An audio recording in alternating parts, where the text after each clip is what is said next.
Good morning, Montfortians. Today we are going to start our new chapter, that is electrochemistry. As the name suggests, electro means electricity and chemistry means chemical reactions. So, electrochemistry is defined as that branch of chemistry which deals with the relationship between electrical energy and chemical energy taking place in redox reaction. That is, how chemical energy produced in a redox reaction can be converted into electrical energy, or how electrical energy can be used to bring about a redox reaction which is otherwise non-spontaneous. Non-spontaneous means the reactions which cannot occur by its own. And as we have studied about redox reaction in class 11th or 10th, redox reaction is that reaction in which simultaneously both oxidation and reduction take place. What is oxidation? In terms of electrons, oxidation is the loss of electrons and reduction is the gain of electrons. And in terms of oxidation number, oxidation is the increase in oxidation number, whereas reduction is the decrease in oxidation number.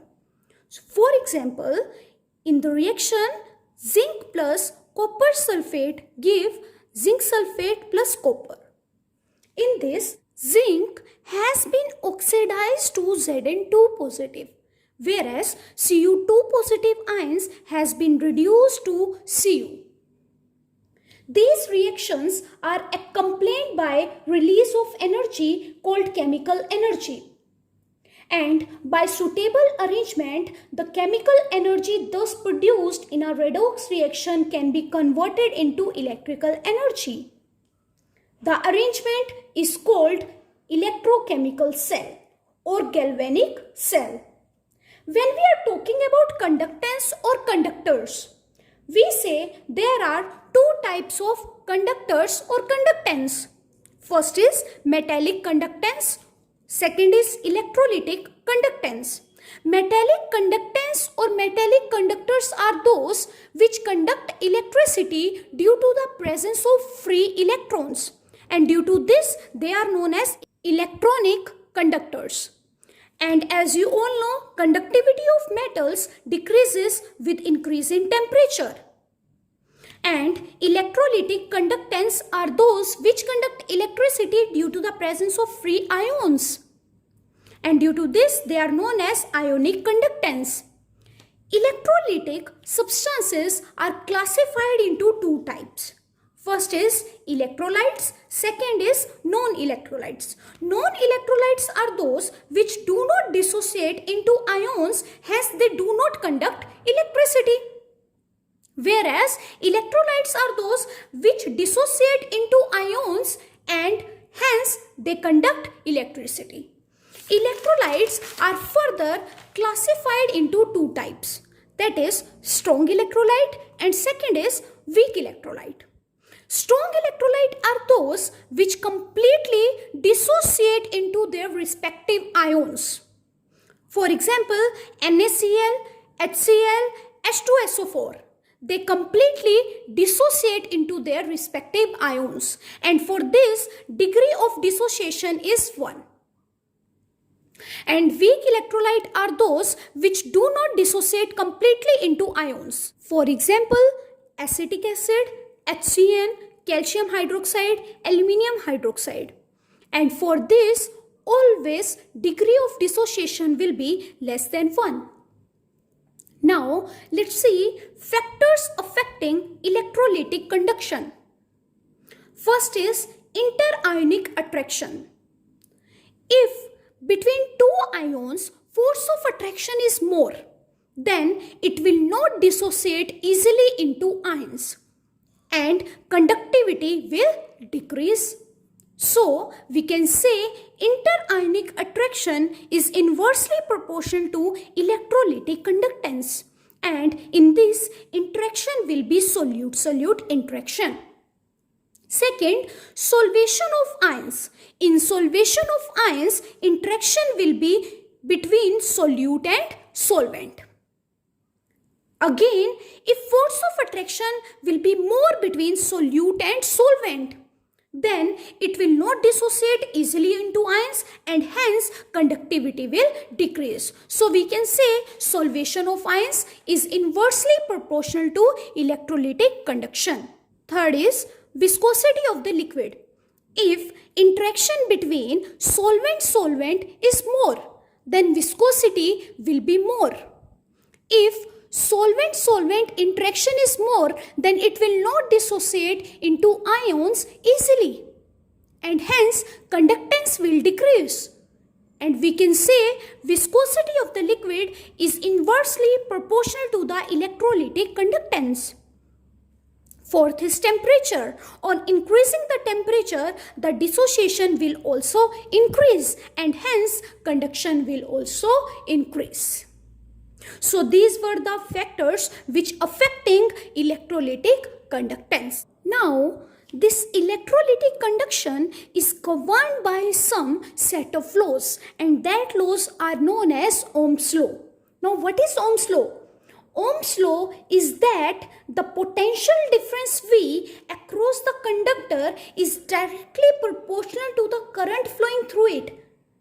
So, V is equals to Ri, where R is the proportionality constant and it is known as resistance. Now, what is resistance? Resistance is the property of the substance by which it obstructs the flow of electric current through it. The electrical resistance of any object is directly proportional to the length and inversely proportional to the area of cross section. And after removing the sign of this proportionality, what will come? Rho. And this rho is known as specific resistance or resistivity. Resistivity may be defined as the resistance offered by the conductor of 1 cm length with area of cross section equals to 1 cm square. So, we can say resistivity is the resistance offered by the conductor of 1 cm length with area of cross section 1 cm square. And unit of resistance is ohm. Now, what will be the unit for rho? As we all know, rho is R A upon L. What is the unit of resistance? That is ohm. What is the unit of area? That is centimeter square. What is the unit of length? That is centimeter. So, the unit for resistivity will be ohm centimeter.